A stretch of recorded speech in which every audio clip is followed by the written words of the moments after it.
সম্ভবত বাংলাদেশের একমাত্র সেতু যেখানে ট্রেন এবং যানবাহন একসাথে চলাচল করে। ভাই রে ভাই, কি পরিমাণ অসাধারণ সুন্দর লাগতেছে দেখেন। বিকেলবেলার একটা ভিউ, একটু আগে সূর্য অস্ত গেছে ওই পাশ দিয়ে, এবং এই মুহূর্তে ভিউটা দেখেন। আগে এখানে যদিও ফেরি চলাচল করতো, বাট ব্রিজের কাজ শেষ হওয়ার পরে এখন আর ফেরি চলাচল করে না, তবে এখনও অনেক সময় ফেরি চলাচল করে।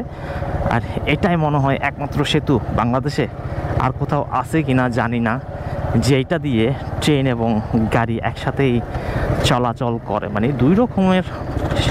দুই রকমের যানবাহন আর কি, যানবাহন এখনও চলাচল করে। এবং রিসেন্টলি এই বাম পাশের যে হাঁটার জন্য যে রাস্তাটা, এটা রিসেন্টলি করা হয়েছে। আরে কি সুন্দর লাগতেছে। আমি আগে কখনো এই সূর্যাস্তের পরের মুহূর্তে কালুরঘাট সেতু দিয়া যাই নাই, বিশেষ করে বাইক নিয়ে তো একেবারে যাই নাই বলতে হয়। বেশিরভাগ সময় গেছি দুপুরের সময়টা। আর এই ভিউটা সত্যি দেখার মতো। জেলেগুলো মাছ ধরতেছে। যে টাওয়ারটা দেখতে পাচ্ছেন ওইটাই মূলত ম্যাগনেট, যেটা বোমার হাত থেকে এই ব্রিজটাকে রক্ষা করে। আর এটা অবস্থিত চট্টগ্রাম কালুরঘাট, একবারে চট্টগ্রাম শহরের দক্ষিণে বলতে পারেন, এবং দক্ষিণ এবং উত্তরের সাথে যোগাযোগ স্থল এটা দিয়েই সম্পাদন হয়েছে।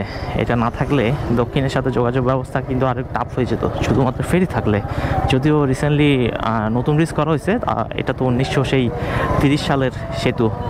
প্রথম বিশ্বযুদ্ধের সময় অর্থাৎ 1914 সালে সৈন্য পরিচালনার জন্য কর্ণফুলী নদীতে ব্রিজ নির্মাণের প্রয়োজনীয়তা দেখা দেয়। ব্রিজ নির্মাণের অংশ হিসেবে 1930 সালে ব্রুনিক and company bridge builders Howrah নামক একটি প্রতিষ্ঠান ব্রিজ নির্মাণের কাজ শুরু করে। চট্টগ্রাম শহরের দক্ষিণ দিকে বর্ধারহাট থেকে প্রায় 7 কিলোমিটার দূরে অবস্থিত কালুরঘাট ব্রিজ একটি ঐতিহাসিক স্থাপনা। 1930 সালে শুধুমাত্র ট্রেন চলাচলের জন্য 700 গজ লম্বা এই কালুরঘাট সেতু উদ্বোধন করা হলেও দ্বিতীয় বিশ্বযুদ্ধের সময় যানবাহন চলাচলের সুবিধার্থে ব্রিজে ডেক বসানো হয়। দেশ বিভাগের পর 1958 সালে ব্রিজটিকে সব সময়ের জন্য যানবাহন চলাচলের উপযোগীর জন্য বর্তমান রূপ দেওয়া হয়। বর্তমানে সাধারণ পথচারী হেঁটে যাওয়ার জন্য আলাদা একটি সরু রাস্তা তৈরি করা হয়েছে, যেটি আগে ছিল না। বর্তমান সময়ে ডান পাশে নতুন একটি সরু রাস্তা দেখতে পারবেন, যেটা দিয়ে সাধারণ মানুষ চলাচল করে। ব্রিজটিকে বাংলাদেশের ঝুঁকিপূর্ণ সেতুও বলা হয়। 2001 সালের এক গবেষণা এবং 2011 সালের একটি গবেষণায় ব্রিজটিকে ঝুঁকিপূর্ণ